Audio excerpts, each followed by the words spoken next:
Valendo, Cleusa Secada, tudo bem com você? Tudo. Tudo bem com o pessoal aí em casa? Tudo bem, gente? Vamos lá, terça. Oba! Atualidades. Aqui. Eu sempre estou falando pro pessoal do nosso curso do Aprova no Enem. Isso. Né? Vão lá, veio atualidades, terça-feira, tá lá. Fala o pessoal aí pro palavrão também, que a gente tá lá também, fala com um monte de conteúdo para vocês. Então, gente, escreve aí. Sou aluno de vocês lá do Enem, que a gente vai ficar bem feliz de saber que vocês também estão aqui. Estão na mesma plataforma, né, gente? Na mesma plataforma, pedindo, né, as suas atualidades também, quem tem dúvidas e tal, de temas que vão acontecendo, o pessoal costuma pedir e a gente vai fazendo à medida que o tempo vai avançando, né? Hoje a gente vai falar sobre uma coisa que eu achei bem interessante. Cleusa veio com essa pauta aí, eu falei, vai ser legal esse daí, né? A gente tem aí. Então a gente tem importâncias históricas, documentos históricos. Adianta um pouquinho pra gente aí. Vamos lá. A gente vai falar. A gente vai falar, pessoal, de abertura e possibilidades de leitura relacionada a documentos secretos. Isso não é a mesma coisa no mundo todo, né? Tem várias situações que são de abordagens diferentes e tem vários exemplos dessas situações ao longo de todo o século 20 e 21, vamos dizer assim, né? Nesse período a gente tem muitos exemplos. E justamente porque a gente tem uma notícia que vai encaixando na outra, aí a gente tem esse repertório, né? A gente amplia o exemplo. Por exemplo, agora, nesta semana que está indo ao ar este nosso programa, a gente tem os 6 anos do papado do Papa Francisco. Ano passado a gente fez o quinquênio, né? Fez um programa especial sobre isso, até o Higuaín participou. O Higuaín gato, não o Higuaín craque, né?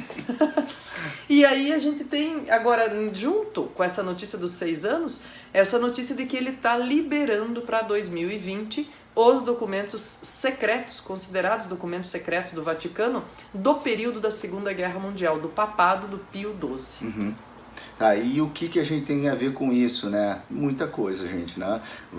Através dessas questões a gente consegue, primeiro, né, saber realmente como é que foi a atuação do Pio XII, né? Que todo mundo não, desculpa, né? Tô exagerando na expressão, mas muita gente fala que ele foi um papa que fez vista grossa às questões, né? E o Francisco... Que teria recebido carta do Hitler e tal. E vamos lembrar, né, gente, no coração da Itália está ali a sede da Santa Sé, e a alguns metros, né, saíam pessoas para Auschwitz, certo? Então não era uma coisa assim distante, né, passou pano, uma coisa que não está ao alcance dos olhos. Era uma coisa bem próxima e todo mundo cobrava muito isso da igreja.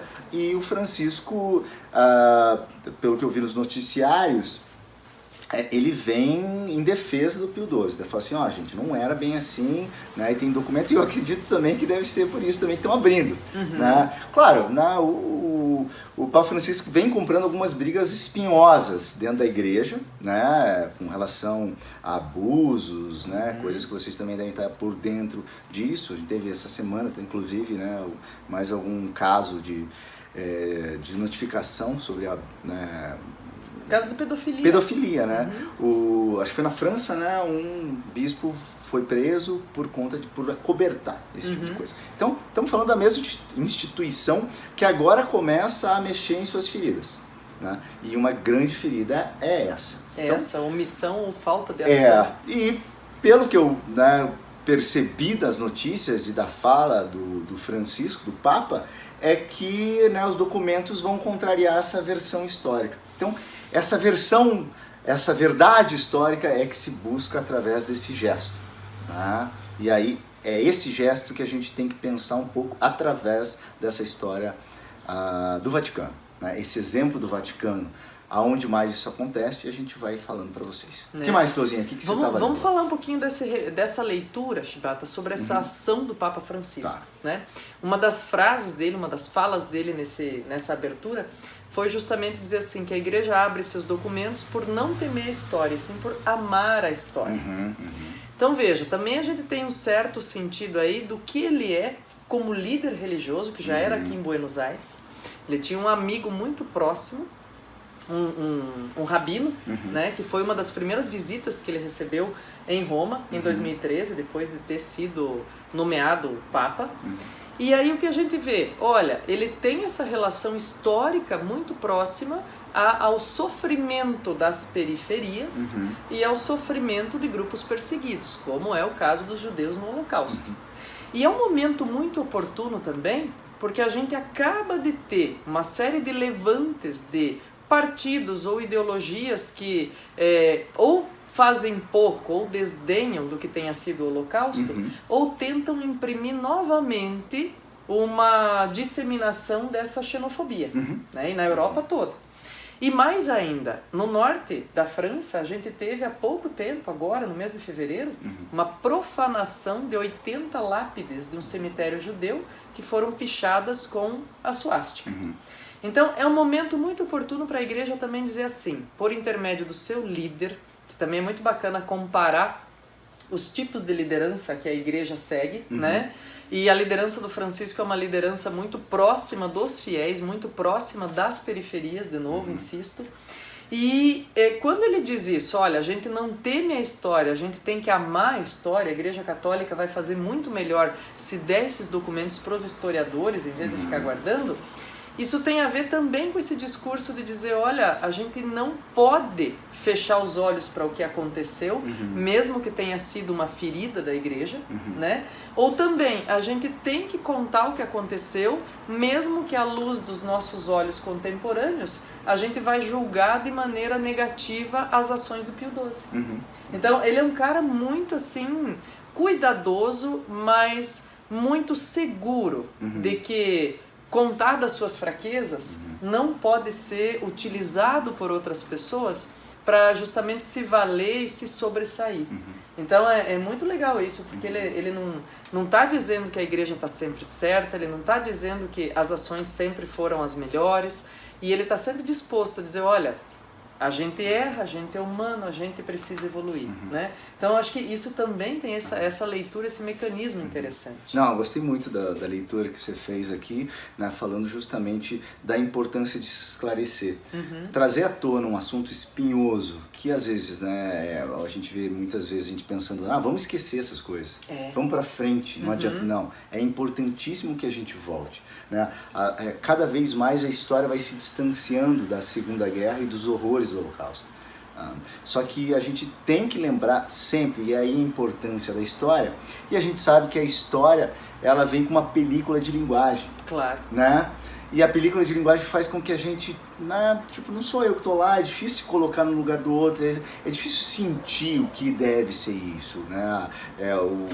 O absurdo que foi aquilo. O campo de concentração, ou, né? A omissão, qualquer coisa. Assim. Inclusive o cinema, quando usa isso de forma muito espetacular, acaba às vezes nos distanciando mais ainda daquilo, né? Colocando heróis, vilões. Um bom cinema não, te coloca às vezes dentro daquele inferno que... Né, eu trouxe aqui uma leitura, né, eu vou deixar para vocês, falei, Cleusa, não conta para ninguém, mas eu estava lendo isso aqui durante o carnaval. Não é muito bom ler. Não é uma leitura de carnaval. É que me caiu na mão e eu não consegui largar esse livro. Isso aqui é fantástico, gente. O Primo Levi é um autor italiano, judeu, foi parar em Auschwitz na Segunda Guerra e consegue sair de um campo de concentração. Né? E ele vai passar o resto da vida dele, ele era químico, né? Pensando, e eu acho que ele praticamente viveu depois daquele episódio do campo de concentração para contar, né, com uma profundidade humana, com um olhar sensível sobre os horrores humanos. Né, porque a gente pensa assim, né, aquela coisa assim, esse cara não é humano. Não, é justamente por ser humano que faz isso, né? Antes da gente ligar a câmera aqui, eu estava mostrando para a Cleusa umas fotos minhas visitando um campo de concentração. Eu falei assim, se eu pudesse dar uma dica para todo mundo que pudesse, né, vá a um campo de concentração, porque quando você desce para o pior do ser humano, a gente sabe aonde que está o chão, e o chão está muito lá embaixo, gente. É uma história realmente horrorosa, é um lugar horroroso, que tem um silêncio ensurdecedor, assim, para usar uma imagem bem gasta, mas que parece ser isso mesmo. Né? Porque é um troço que parece que você está entrando num sonho. Né? Você pensar que outros seres humanos, por conta de um discurso, resolveram colocar milhões e milhões de pessoas lá dentro, ligar gás, dar tiro, humilhar, fazer de tudo. Né? Seres humanos fazem isso com seres humanos. Né? Esse e outros livros do Primo Levi são muito interessantes, porque ele traz essa visão humana, né? Não só assim, o certo ou errado, mas eu gosto das situações cinzentas. Quem é que pode fazer isso? A gente está falando de um personagem real, que é o Pio XII. Um personagem né? histórico. Um personagem histórico, né? Melhor dizendo. Mas aqui ele traz outros personagens que estavam ali, que eram judeus que ajudavam a, por exemplo, limpar e tirar do forno outras vítimas do Holocausto. Né? Que culpa tinha essas pessoas? O que ele podia fazer ou não fazer? Então ele levanta uma série de questões sobre humilhação, sujeição, até onde vai sua liberdade, né? Com um poder tão nefasto e poderoso em cima de você. O quanto, né, ético, moral você pode exigir que uma pessoa seja. Então ele vai em várias questões. E essas questões são interessantes, porque a gente está falando de um personagem que tinha poder, que era o chefe da igreja. Né? Então ali, diria, né, o Primo Levi, se ele pensasse sobre isso, esse cara tinha mais escolhas. Isso, né? tinha mais possibilidades. O judeu que estava lá, que descia do trem e falava assim, você vai ajudar a cuidar dos prisioneiros, esse não tinha muito, né, o que fazer. Certo? Então a avaliação é diferente, o julgamento posto que ocupa, diz ele, é diferente. Certo? Mas agora, trazendo essas questões para a igreja, né, e a igreja tendo que pensar isso, levanta novamente e coloca a luz sobre esse problema. Né? E essa coisa também, né, Chibata, porque assim, pensando no Vaticano, o Vaticano é um país, é o menor país do mundo, né, nesse sentido, mas assim, é um país, e assim como todos os outros países que a gente tem notícias, vamos pensar ocidentalmente, tem leis específicas para caracterizar documentos sob sigilo, secretos e ultra secretos. Quem cuida disso, no mais das vezes aqui no Brasil, é a Controladoria Geral da União, né? Que cuida também, nós temos lei de acesso aos documentos, nós temos lei de transparência no Brasil, tudo isso. Então, existem características diferentes. E existem documentos sobre outros países que ficam em poder de outros e que aí são abertos, existe um prazo, né, de sigilo. E quando abertos, podem gerar revelações importantes. Tivemos revelações importantes sobre o período da ditadura no Brasil, de 64 a 85. Em 2015, quando a CIA abriu documentos secretos que tinha lá nos Estados Unidos sobre esse período no Brasil. Tem uma situação que você estava falando, eu lembrei e falei, olha só, aquele filme bacana do Ben Affleck, que eu acho que a gente já citou outras vezes aqui, o Argus, que na verdade só foi possível, gente, porque foram abertos os documentos sobre aquele período, final dos anos 70, em que houve o levante no Irã contra o Shah Reza Pahlavi, né? E aí isso virou uma ação, foi uma intervenção da inteligência dos Estados Unidos para tirar o pessoal que trabalhava na embaixada, fizeram todo um processo aí para conseguir tirar de maneira clandestina, né? Deu certo e o documento ficou como secreto, ultra secreto por 30 anos. E aí depois disso, desse período pode virar público, vira roteiro de cinema. Então vejam, existe uma situação aí que há também muitas abordagens cinematográficas já sobre a exploração e a especulação do personagem histórico que é o Pio XII. Quem sabe, com essa abertura dos documentos em 2020, se façam outros roteiros também, né, Chico?